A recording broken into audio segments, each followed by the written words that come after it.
Assalamualaikum warahmatullahi wabarakatuh. Selamat bertemu kembali. Hari ini kita akan lanjutkan pembahasan kita mengenai elektromagnetisme bagian kedua dari materi kuliah Fisika Dasar 2 pekan ke-9 Fisika IPB. Kita akan membahas gejala elektromagnetisme, asal-usulnya, persamaan yang mendasarinya, serta fenomena dan pemanfaatannya. Di akhir nanti kita akan bahas mengenai gelombang elektromagnetik. Gelombang elektromagnetik sendiri adalah gelombang transversal. Artinya arah simpangan dan arah rambat saling tegak lurus. Gelombang elektromagnetik sendiri sesuai namanya elektromagnetik. Berarti ada vibrasi medan listrik ya, dan ada vibrasi medan magnet. Kalau kalian lihat di gambar di bawah itu ada sumbu yang ke atas Y, kemudian yang ke kanan X, kemudian yang ke arah kalian adalah sumbu Z ya. Maka gelombang elektromagnetik itu adalah terdiri dari vibrasi medan listrik. Di sini arahnya Y positif, Y negatif. Jadi bervibrasi sepanjang sumbu Y ya kalau kita modelkan di sini.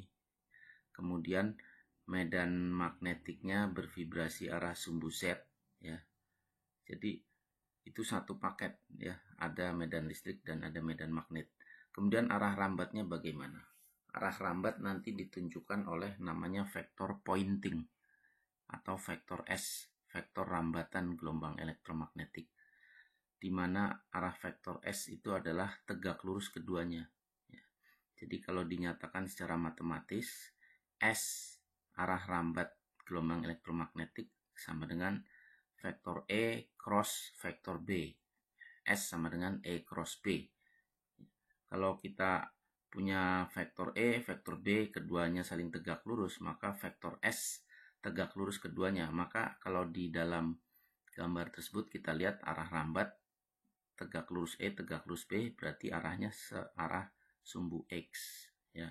Itu direction of wave travel ya, arah rambat gelombang. Tentu saja ini baru penggambaran satu model ya, E dan B. E-nya ke arah sumbu Y, B-nya ke arah sumbu Z. Apakah gelombang elektromagnetik selalu seperti itu? Ya tentu tidak ya. Jadi di antara E, nanti ada E yang arah sumbu Z juga ya.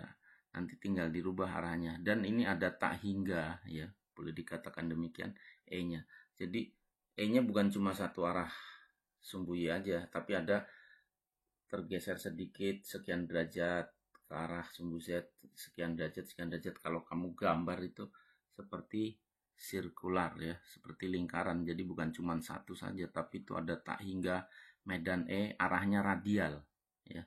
Jadi bukan cuma arah Y, ada arah Z, ada arah min Z, ada arah X, dan di antara sumbu-sumbu itu ada arah-arah E ya, radial kemana-mana.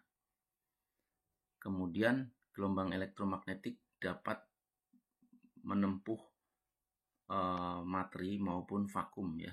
Jadi dia bisa can travel through a vacuum or a matter substance.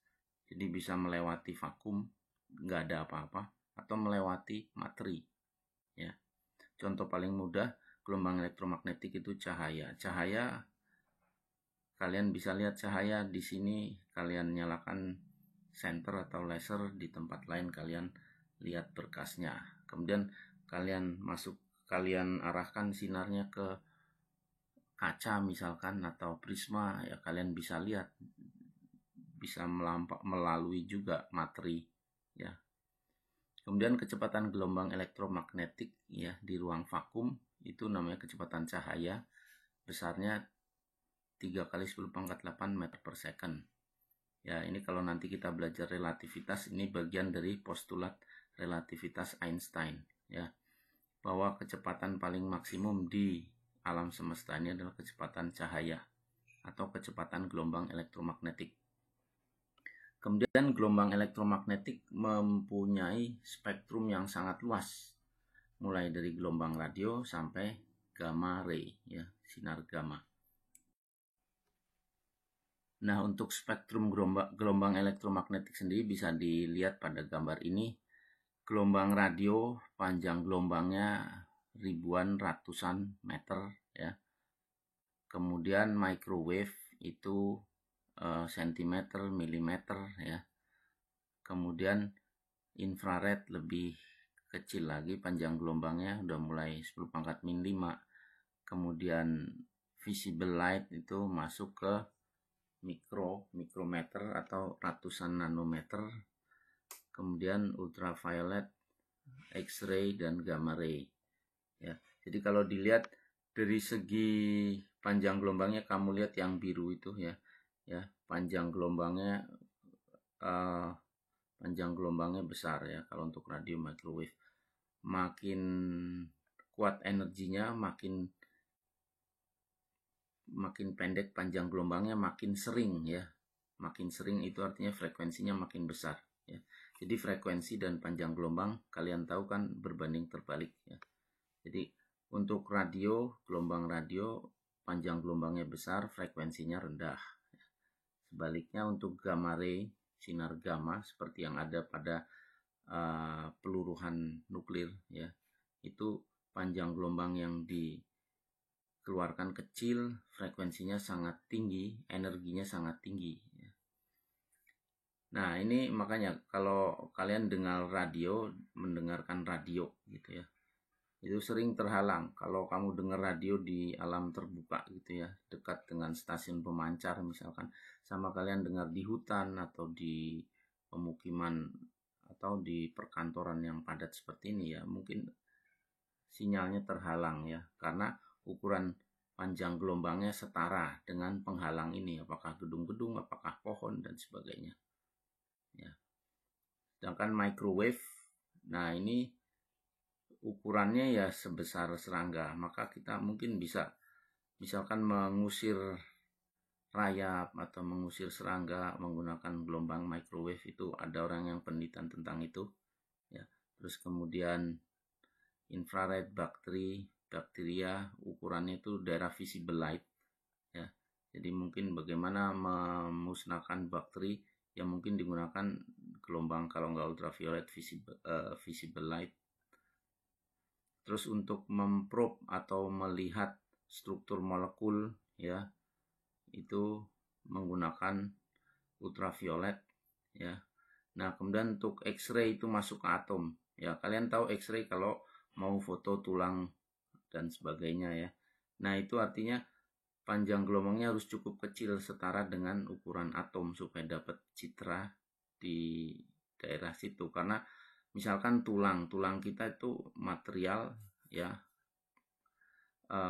tersusun dari kristal, ya, kristal misalkan kalsium karbonat dan sebagainya. Nah, itu struktur kristal yang ada di tulang kalian untuk diketahui apakah ada retak atau tidak.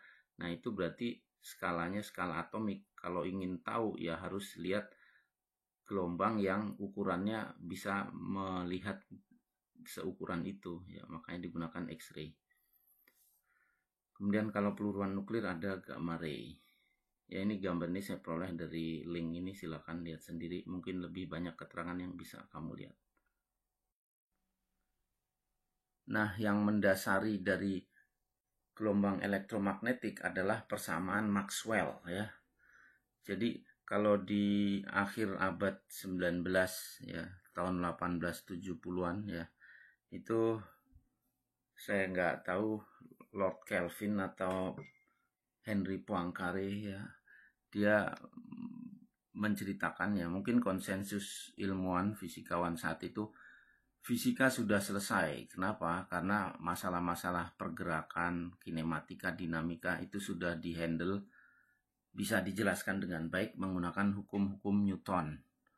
Kemudian fenomena kelistrikan bisa dijelaskan dengan hukum Maxwell. Segala hal yang teramati, yang kasat mata, yang bisa dilihat, itu semua sudah bisa dijelaskan menggunakan hukum Newton dan Maxwell, ya. Makanya fisika sudah selesai. Nah, namun setelah itu serangkaian eksperimen-eksperimen pada skala mikroskopik ternyata nggak bisa dijelaskan dengan metode klasik, hukum Newton dan hukum Maxwell ya. Tidak bisa dijelaskan pada skala makroskopik, maka muncullah fisika kuantum. Nah, untuk saat ini karena kita masih belajar tentang fisika klasik ya, persamaan Maxwell. Persamaan Maxwell sebenarnya itu rangkuman dari persamaan-persamaan fenomena kelistrikan dan kemagnetan yang telah ada sebelumnya. Kita tahu ada dua penggolongan besar di sini, kondisi statik dan kondisi dinamik. Yang persamaan Gauss ya, itu kondisi statik untuk kelistrikan. Nah, ini persamaannya ini. Del dot E sama dengan rho per epsilon 0. Nanti jangan khawatir, nanti kalian belajar Fismat. Kalian tahu apa itu del dot E, del dot, del cross ya, dan sebagainya. Del dot E atau divergensi medan listrik itu setara dengan distribusi muatan dibagi suseptibilitas listrik ya. Kalau mau bahasa sederhananya nanti saya jelaskan ya. Sebaran medan listrik ya, del dot itu nanti artinya sebaran. Sebaran medan listrik itu mestinya diakibatkan oleh suatu sumber, kira-kira begitu. Kemudian yang setara, hukum Gauss untuk magnetisme ya. Del dot B sama dengan 0. Itu artinya apa? Sebaran medan magnet itu 0. Artinya apa? Kalau kita tahu ada muatan positif, dia arah sebaran medan listriknya keluar dari muatan. Kalau ada muatan negatif, sebaran medan listriknya arahnya masuk ke dalam muatan. Ya, tapi kalau medan magnet apakah ada? Ini muatan magnetik. Saya gambar lingkaran, ini utara. Ada nggak? Nggak ada. Atau saya gambar ini lingkaran, ini muatan selatan. Lalu arah medan magnetnya mana? Tidak ada ya. Jadi del dot B sama dengan 0 itu artinya tidak ada monopol magnetik. Jadi yang namanya medan magnet hanya muncul jika kita punya dua kutub ya. Kalau ini kan bisa sendiri kan, muatan positif sendiri ada medan listriknya, muatan negatif sendiri ada medan listriknya. Nah, kalau di sini nggak ada muatan utara, muatan selatan, nggak ada. Nah, kemudian yang berikutnya kondisi dinamik. Sekarang muatannya nggak diam, tapi muatan bergerak, maka muncul arus ya. Nah, di sini rotasi medan listrik atau rotasi arus, kalau ada arus melingkar ya, itu bisa ditimbulkan dari do B per do T. Apapun dibagi T itu artinya laju perubahan. Do B per do T itu bisa dibayangkan seperti yang udah kalian pelajari kemarin hukum Faraday ya. Jadi kalau ada magnet kamu gerakan, ya berarti di sekelilingnya itu kan mengalami perubahan jumlah garis medan magnetik kan. Nah, itu do B per do T. Jadi kalau ada perubahan medan magnet akan menimbulkan medan listrik atau arus listrik atau tegangan listrik ya. Kemudian berikutnya kondisi dinamik, itu hukum Ampere. Del cross B, del cross itu artinya rotasi. Putaran lingkaran dari medan magnet akan menimbulkan mu 0 J tambah epsilon 0 do B per do T. Nah, ini kondisi lengkapnya ya. Tapi yang intinya adalah mu 0 itu mediumnya, vakum. J ini adalah secara umum J sama dengan I per A, rapat arus. Jadi J boleh aja kamu anggap arus ya. Jadi rotasi medan magnet menimbulkan arus ya. Kalau kamu punya magnet, kemarin kamu udah praktikum menggunakan generator, ada magnet terus kemudian dijatuhi air ya. Kemudian magnetnya berotasi. Nah, itu magnetnya berotasi, apa yang terjadi? Kamu punya lampu, di kumparan tersebut lampunya nyala mati dan sebagainya. Artinya menimbulkan arus ya, rotasi magnetik menimbulkan arus. Nah, ini semua saya jelaskan lagi secara detail satu persatu di berikutnya. Nah, ini tadi udah saya jelaskan, del dot ya, itu adalah divergensi atau sebaran. Del dot E artinya sebaran sebaran medan listrik.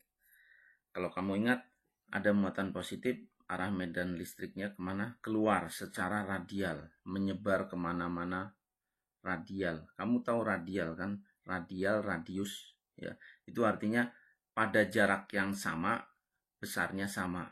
Ya seperti itu. Kalau kamu sambungkan titik-titiknya, ya ini kan membentuk lingkaran kan? Radial kan? Itu pengertian radial. Menyebar ke segala arah dengan nilai yang sama pada jarak yang sama. Itu. Terus kemudian kalau punya muatan negatif sama juga, menyebar secara radial, cuman arahnya itu menuju, ya. Nah inilah sebaran medan listrik. Nah hukum Coulomb menyatakan bahwa, kalau tadi hukum Gauss ya sama aja sih, hukum Coulomb atau Gauss itu menyatakan kondisi sebaran medan listrik ya. Hukum Coulomb menyatakan bahwa sebaran medan listrik disebabkan oleh muatan sumber. Tadi del dot E ya, kamu kan kalau ngelihat ini ada ada muatan, terus ada sebaran medan listrik, kan ada muatannya kan. Berarti kalau kamu mengamati hanya medan listriknya, oh saya nemu medan listrik di titik ini. Oh berarti kalau saya arahkan ke dalam, pasti saya ketemu sumbernya ya. Nah ini del dot E sama dengan rho per epsilon 0. Sebaran medan listrik pasti disebabkan oleh sumber. Sumbernya itu apa? Rho. Rho itu apa? Distribusi muatan. Kalau kamu cuma punya muatan tunggal ya rho-nya ganti aja Q. Ya, Q per epsilon 0 itu muatan tunggal. Tapi kan sumber muatan tidak hanya muatan tunggal kan, tapi bisa aja suatu permukaan. Dan hampir mustahil kamu punya muatan tunggal, itu kan skala atomik sekali ya. Kalau sehari-hari kamu punya distribusi muatan, misalkan punya silinder bermuatan atau bola bermuatan atau kotak bermuatan. Nah, jadi rho itu lebih umum ya. Nah, ini untuk bentuk diferensial ya. Kalau mau bentuk integral juga bisa. Nah, ini yang kita udah pelajari kan, harusnya udah belajar di sebelum UTS ya. Hukum Gauss. Integral E dot dA sama dengan rho per epsilon 0. Ini sama ceritanya. Artinya ketika di satu titik kamu menemukan medan E ya atau DE ya, cuilan permukaan ini kamu menemukan DE ya. Nah, orientasi dari luasan permukaan ini bidang normalnya arah vektor normalnya dA ya. Artinya begitu di cuilan ini kamu menemukan ada medan listrik secuil nih ya. Ini kan baru secuil. Kalau kamu integralkan ya, integralkan itu artinya kamu jumlahkan untuk seluruh permukaan yang ada. Oh di permukaan sini nemu juga semacam itu, di permukaan ini ada, permukaan ini ada. Nah kalau kamu jumlahkan semua, integral E dot dA ya, artinya seluruh medan yang kamu amati pada permukaan, kamu keliling ke seluruh permukaan itu nemu E yang besarnya sama. Nah itu artinya pasti bersumber dari sumber yang sama, rho per epsilon 0. Jadi rumus di kanan ini sama kiri sama ya. Kalau ini dengan cara menjumlahkan seluruh yang ada di permukaan, oh seluruh permukaan ini medan listriknya total sekian. Oh pasti sumbernya ini. Kalau di sini ngelihatnya dari sebaran medan, dia nggak ngelihat permukaan kan, nggak ngelihat luas, dia cuma mengamati sebaran medan listrik ya. Sama nih rumus kiri rumus kanan, yang ini Coulomb ini Gauss ya, atau dua-duanya boleh dikatakan sama.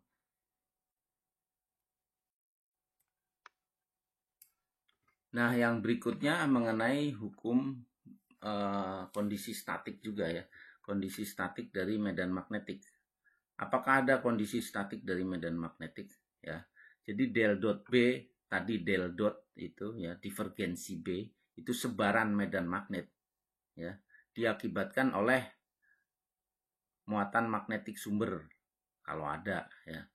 Ternyata del dot B hukum Gauss untuk medan magnetik ya, del dot B itu 0, artinya apa? Nggak ada ya. Tidak ada muatan magnetik tunggal ya. Kalau tadi del dot E ada kan, rho per epsilon 0. Itu artinya ada muatan listrik tunggal. Muatan plus ada, muatan negatif sendirian juga bisa ya. Tapi kalau muatan magnetik del dot B 0, berarti nggak ada muatan U aja nih. Kalau digambar saya tulis wrong ya. Oh ini ada muatan U. Ini arah sebaran medan magnetnya ke sana. Ya kita mau gambarkan setara kayak del dot E tadi ya. Nah, sekarang kita mau del dot E. Ada nggak ginian? Utara doang? Nggak ada ya. Berarti 0 ya. Artinya medan magnetik hanya berasal dari sumber yang memiliki dua kutub ya. Jadi garis medan magnetik ini muncul, sumbernya apa? Harus ada dua kutub, ada utara, ada selatan. Arahnya keluar dari utara, arahnya masuk ke kutub selatan ya. Jadi ini harus satu paket utara selatan. Nanti kalian akan belajar di zat padat ada domain magnetik ya dan sebagainya ya. Kemudian kita bahas mengenai del cross. Del cross itu artinya rotasi ya. Del itu sendiri apa sih? Del itu operator ya, operator diferensiasi. Jadi yang namanya del itu kalau mau dijabarkan nanti kalian belajar di Fismat. Del itu adalah I do X plus C do Y plus K do Z ya. Nah, nanti tinggal yang mau diturunkan fungsi apa. Nah, nanti fungsinya dipecah namanya diferensiasi parsial. Kalau yang mengandung X turunkan terhadap X, yang mengandung Y turunkan terhadap Y, mengandung Z turunkan terhadap Z. Terus nanti dikasih arah. Semua yang arahnya sumbu X kasih vektor satuan I. Hasil yang arahnya sumbu Y kasih vektor satuan J. Hasil yang arahnya sumbu Z kasih vektor satuan K. Ya. Jadi del cross itu rotasi. Del cross E apa itu? Rotasi medan listrik. Nah, ini namanya hukum Faraday. Del cross E sama dengan min do B per do T. Del cross E tadi apa? Rotasi medan listrik. Artinya, nah kita lihat sisi kanan dulu ya. Laju perubahan medan magnetik do B per do T ya akan menimbulkan rotasi medan listrik. Nah, ingat ya hukum Faraday. Langsung lihat gambar ini. Kan ini ada medan magnet nih, utara selatan. Arah medan eksternal dari magnet batang ini adalah B eksternal, keluar dari utara, berarti ke sana ya. Kalau ini kamu dekatkan, kan berarti ada perubahan yang dialami oleh kumparan ini kan. Jumlah flux magnetik yang menembus bidang kumparan ini berubah, yang tadinya dari jauh tidak ada 0 gitu atau sedikit ya. Terus kamu dekatkan, kan jadi banyak. Berarti ada do B per do T, perubahan intensitas medan magnet atau perubahan jumlah flux magnetik yang menembus kumparan. Itu do B per do T. Ya. Apa akibatnya pada kumparan? Del cross E timbul rotasi medan listrik ya, atau medan listrik ya, medan listrik kan itu kaitannya dengan muatan kan ya. Nah, maka ada muatan ya berjalan ya, rotasi seperti ini. Ya, maka di sini ada arus induksi ya, kan udah belajar kan? Ya, seperti itu ya. Jadi pengertiannya del cross E min do B per do T. Jadi jangan pusing lagi ngeliat rumus ini, susah. Enggak, itu kamu bisa pretelin maknanya satu persatu ya. Mudah kok. Kemudian yang terakhir, del cross B sama dengan mu 0 J tambah epsilon 0 do B per do T.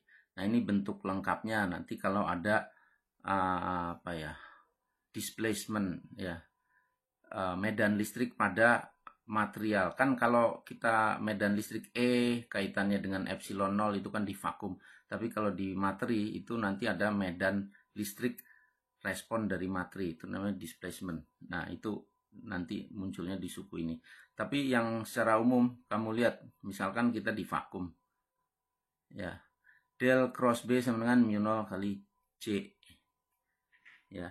Jadi ini artinya apa?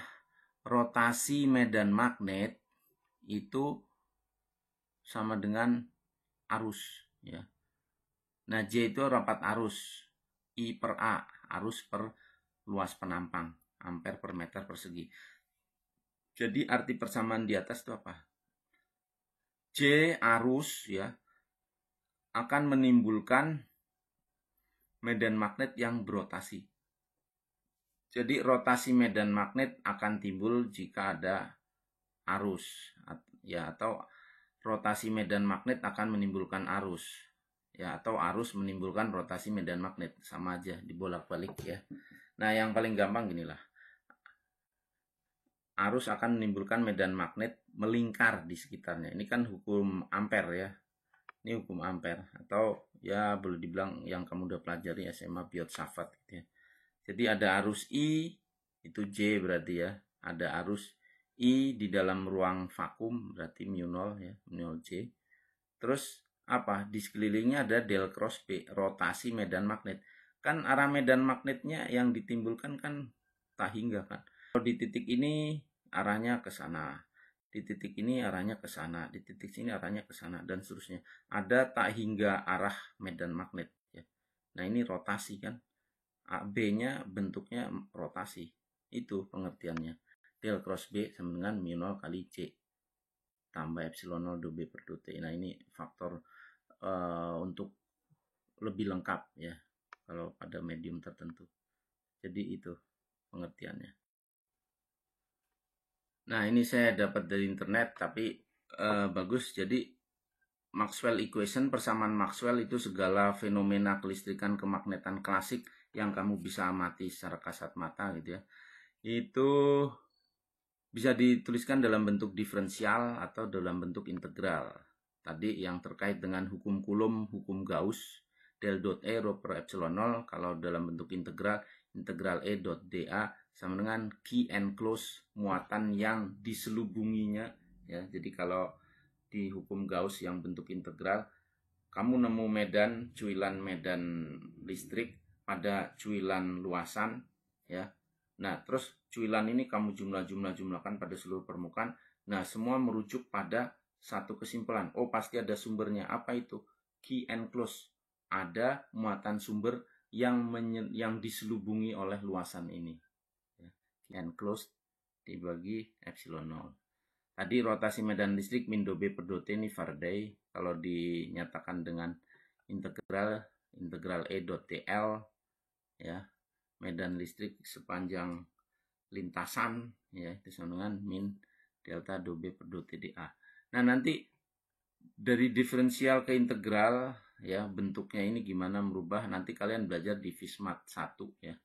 Jadi ada apa macam-macam transformasi dari diferensial ke integral dan sebagainya. Kemudian del dot B tadi monopol magnetik nggak ada ya, atau ditulis integral B dot TA sama dengan 0 ya. Jadi pada suatu luasan kamu nemu medan magnet, kamu jumlahkan semua, ya nggak ada sumbernya, nggak ada sumber magnet tunggal, kutub tunggal nggak ada, adanya dwikutub ya. Kemudian del cross B sama dengan mu 0 J tadi ya. Kalau bentuk integralnya seperti ini. Nah, ini ketika kita tahu persamaan-persamaan Maxwell tadi, kita bisa gabung-gabungkan misalkan dari hukum Faraday, integral E dot dl sama dengan EA. Nah, E dot dl itu sendiri kan kalau dari Faraday sama dengan min do B per do T, min do flux per do T sama dengan min BAC ya. Di sini kita punya hubungan medan listrik dan medan magnet, itu hubungannya E sama dengan C kali B ya. Nah, ini penurunannya ada di buku macam-macam, kalian bisa lihat ya. Kalau ini yang saya ambil dari Young-Friedman series ya, Young-Friedman.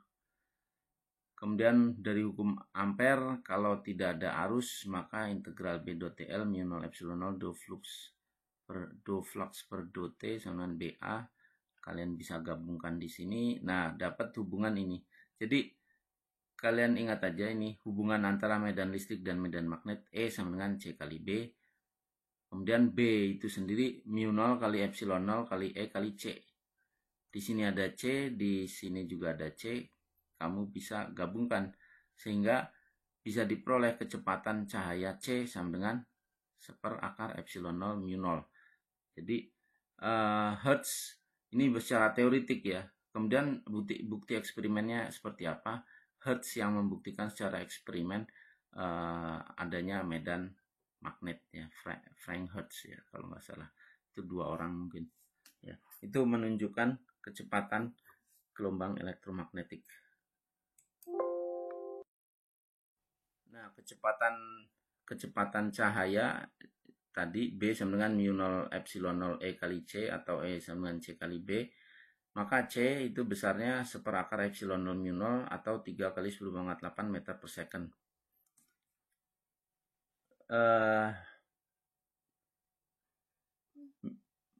Epsilon 0 atau suseptibilitas listrik adalah 8,85 kali 10⁻12 C kuadrat per Newton meter kuadrat. Kalau ini mu 0 itu terkait dengan magnetik, permitivitas ya, permitivitas magnetik vakum ya, 4pi kali 10⁻7 Tesla meter per ampere. Nah, kalau kalian lihat di sini tadi ya, gelombang elektromagnetik, medan listriknya untuk di sini digambarkan bervibrasi, E-nya bervibrasi sepanjang sumbu Y, positif negatif, naik turun ya. Jadi E bervibrasi sepanjang sumbu Y atau vektor satuan C ya. Kemudian B-nya bervibrasi sepanjang vektor satuan K atau sepanjang sumbu Z. Maka kita lihat di sini E karena rambatannya sepanjang sumbu X ya kan merambatnya sepanjang sumbu X. Dia bervibrasinya sepanjang sumbu Y. Berarti J kali E max cos K rambatannya sepanjang sumbu X. Cos KX min omega T.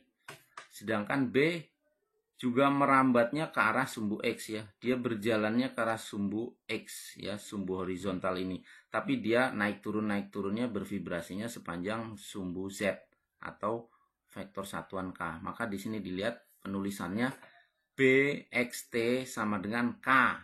K itu arah vibrasinya dia sepanjang sumbu Z kan. K E max cos KX min omega T. Jadi di sini X semua, ini karena arah rambat. Tapi kalau medan listrik vibrasinya sepanjang sumbu Y atau vektor satuan J. Kemudian medan magnetik bervibrasinya sepanjang sumbu Z atau arah vektor satuan K. Nah, E max sama dengan C kali B max. Sesimpel itu aja. E sama dengan C kali B. E max sama dengan C kali B max. Nanti kita juga bicara nilai rata-rata atau root mean square. E RMS sama dengan C kali B RMS. Ya, kira-kira begitu. Nah, kalau dalam medium, kalau dalam vakum E sama dengan C kali B. Kalau dalam vakum E sama dengan enggak C lagi, kecepatannya berkurang. Mediumnya misalkan lebih padat. Kalau di vakum kan katakan cahaya atau gelombang elektromagnetik berjalan tanpa hambatan ya. Jalan tol gitu ya. Tapi begitu dia masuk ke kaca, kan ada atom-atom kristal kaca kan tersusun.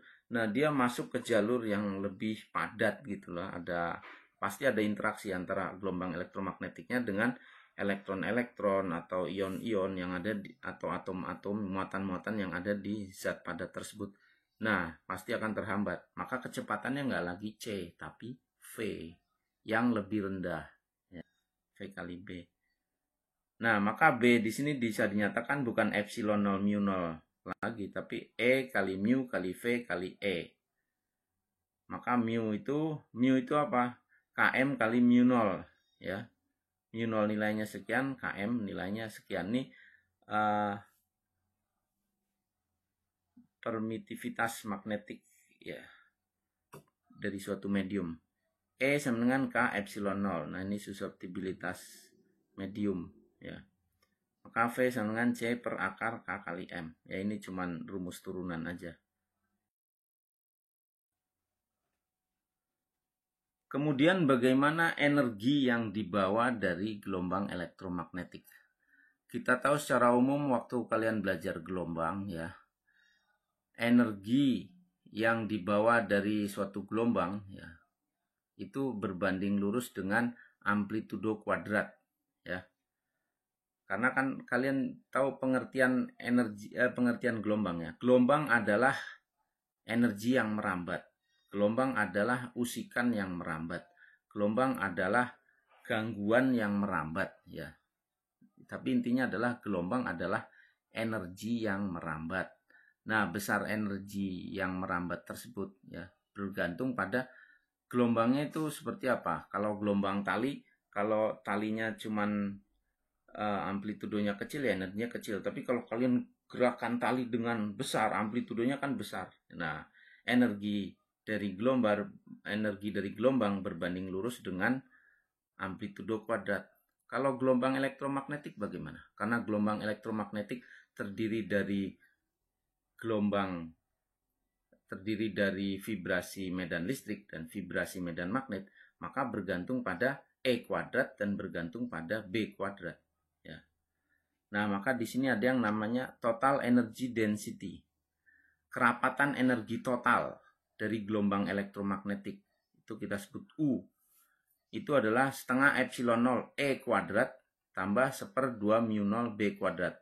Ya. Tapi intinya adalah U ya, itu berbanding lurus dengan E kuadrat dan berbanding lurus dengan B kuadrat ya. Jadi amplitudo medan listrik kuadrat, amplitudo medan magnet kuadrat. Epsilon 0 kenapa? Kalau kita bicara kelistrikan ya kita bicara permitivitas, yaitu kan epsilon 0. Kita bicara medan magnet, mediumnya vakum atau medium suatu benda, kita bicara suseptibilitas ya. Nanti dicek deh, saya kebolak-balik permitivitas dan suseptibilitas, mana yang permitivitas, mana yang suseptibilitas ya. Nah, ini besarnya sama. Jadi kalau total energy density 10 itu 5 dari magnetik, 5 dari listrik gitu ya. Jadi kalau kita lihat gelombangnya kan simetris juga kan.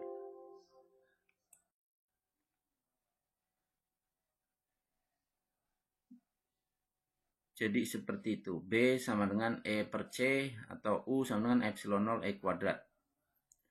Nah, energi yang merambat itu disebut pointing factor. Tadi kita udah tahu ya. Pointing factor itu adalah E cross B dibagi mu 0 ya. S sama dengan E cross B per mu 0. S itu adalah DU per ADT ya. U-nya kalian tahu seperti itu. U kali dV per ADT. Atau epsilon 0 E kuadrat AC dt per ADT. Nah, ini S average ini adalah S average atau SRMS itu adalah energi rata-rata yang merambat ya. Di sini ERMS kali BRMS dibagi mu 0, atau kalau mau max juga sama E max per B max per 2 mu 0 atau sama dengan E kuadrat max per 2 mu 0 C ya. Nah, di sini ringkasannya energi yang dibawa oleh gelombang elektromagnetik. Jadi electromagnetic energy density ya sama dengan electric energy density tambah magnetic energy density ya. Jadi nanti kamu ngerjain soal pakai rumus-rumus ini aja.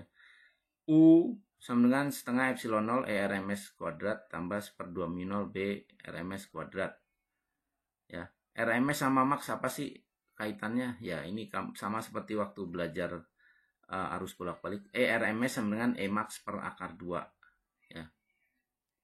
BRMS sama dengan B max per akar 2 atau ERMS itu sekitar 0,707 E max ya.